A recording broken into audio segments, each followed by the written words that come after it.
সূর্যের আলো আল্লাহ পাকের দান। এই সূর্যের আলো ছাড়া পৃথিবীতে বাঁচে না কোনো প্রাণ। কারণ সূর্যের আলো থেকে যে ভিটামিন ডি পায় তা মানবদেহে যেমন কাজে লাগে, ঠিক তেমনি সালোক সংশ্লেষণের মাধ্যমে উদ্ভিদেরও প্রাণ বেঁচে থাকে এবং সবুজ রং ধারণ করে।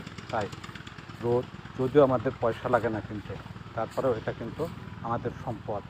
যদিও অর্থনীতির ভাষায় এটাকে সম্পদ ধরা যায় না, কিন্তু প্রাণ বেঁচে থাকার জন্য এটি একটি বড় সম্পদ। এই সম্পদকে সময়ে সময়ে কাজে লাগাতে হবে।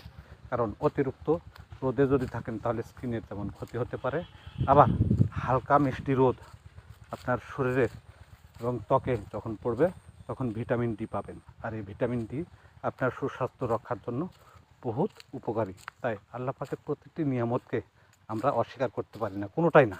প্রত্যেকটা জিনিস আল্লাহ পাক মানুষের জন্য সৃষ্টি করেছেন, আর তাই মানুষকে সেগুলোকে রক্ষা করতে হবে এবং সঠিক সময়ে কাজে লাগাতে হবে।